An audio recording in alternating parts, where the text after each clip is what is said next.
एक लेवल का वो प्लान है। दूसरी बात हमने की है कि हमने इनको आदिवासी यूनिट का चेयरमैन बनाया है।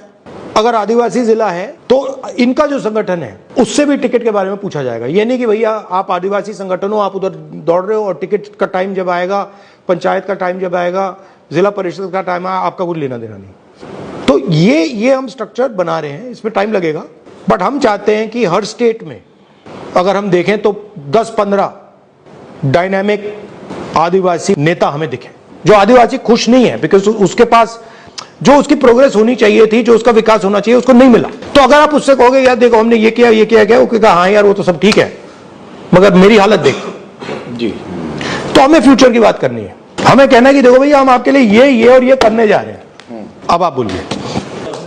सर आपने सब कुछ ही बोल दिया, जो बोलना है, जो हम बताना चाहते थे सब कुछ बोल दिया। जब से डिजिटलाइजेशन हुआ है लैंड का, सबसे ज़्यादा मार अगर किसी ने खाया है तो वो ट्राइबल्स ने खाया। सर इतने गलत तरीके से क्यों सर आई टेल यू, इतने गलत तरीके से लैंड डिजिटलाइजेशन हुआ है कि गलत लोगों का नाम चढ़ा दिया गया है। सर किसी का अगर 5 एकड़ जमीन था उसको 0 कर दिया गया है, ओनरशिप बदल दिया गया है। सर बस बेसिकली चोरी कर दी है। एब्सोल्युटली तो इसको ठीक कैसे किया जाएगा सर? क्योंकि लैंड डिजिटलाइज्ड हुआ है सर। अब आपको अगर चेंज करना है तो आपको डिजिटली चेंज करना है सर। लोग अपना ओरिजिनल हार्ड कॉपी डॉक्यूमेंट्स लेके घूम रहे हैं, उसका कोई मान्यता नहीं है। डिजिटल डॉक्यूमेंट्स को ही मान्यता है। तो मतलब जो इनकरेक्ट डॉक्यूमेंट है उसी को उसको मान्यता मिल गई। जी सर। लीगली अगर कोर्ट भी जा रहे हैं आदिवासी तो सर उनको कितना अंडरस्टैंडिंग है लीगल चीज़ों का। केस को जानबूझ के पेंडिंग रखा जाता है, आदिवासी फॉलो अप नहीं कर पाता है। सर उसके पास मोबाइल है, स्मार्टफोन तो है नहीं, छोटा फ़ोन किसी के पास वो भी नहीं, वो डेट तक नहीं फॉलो अप कर पाता है। अचानक से कोई नया ओनर इरप्ट हो जाता है लैंड का और कोर्ट का जजमेंट दे दिया जाता है, ओनरशिप को कंटेस्ट भी नहीं किया जा रहा है सर। ट्राइबल्स के लिए अलग से एक लीगल काउंसिल बनाया जाए जो कि ट्राइबल के लैंड इश्यूज को कंटेस्ट करे, आर्ग्यू करे। सर आज आप भी जानते हैं कि कोर्ट में कौन बैठे हुए हैं सर और कौन हमारा भला चाहता है। So that is a major issue sir वहाँ पे, क्योंकि लैंड है।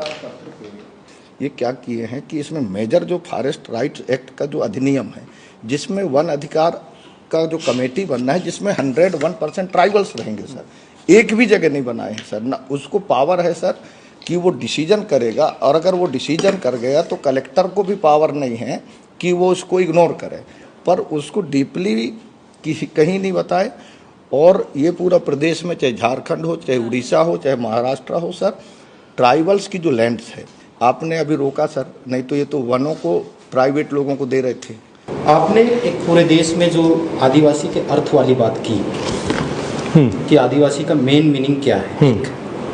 क्योंकि आप देशज है, यहाँ के मालिक है, इसलिए जल जंगल जमीन पे पहला राइट्स आदिवासियों का है। तो जन संगठनों का विश्वास कांग्रेस पार्टी के प्रति बड़ा है सर, क्योंकि वो कह रहे हैं वनवासी और हम कह रहे हैं आदिवासी। लेकिन आपने एक बात महत्वपूर्ण की सर, यूनिटी की, एकता की। हम संगठित नहीं है। आरएसएस इस बेस पे काम कर रहा है सर हमारे क्षेत्र में। एक तो इसके लिए हमको कुछ ना कुछ बड़े लेवल पे जाके सोचना पड़ेगा कि इसका सॉर्ट आउट क्या करें। गुजरात में सर जल जंगल जमीन की बात की है, इसमें पूरे गुजरात में ये 30 साल में बीजेपी सरकार ने शेड्यूल ट्राइब एरिया है हमारा, बनासकांठा में अंबाजी हो, अरवली में शामला जी हो, दाहोद डिस्ट्रिक्ट हो, अब अभी आप राजपीपला में केवड़िया कॉलोनी हो, ये सापुतारा नांग में भी इश्यू है। पूरी जमीन आदिवासियों की बीजेपी सरकार ने उद्योगपतियों को दे दी।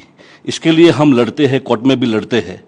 लेकिन आपने जो बोला है कि 2027 में गुजरात में कांग्रेस की सरकार को लाके भाजपा सरकार को उखाड़ के फेंक देंगे,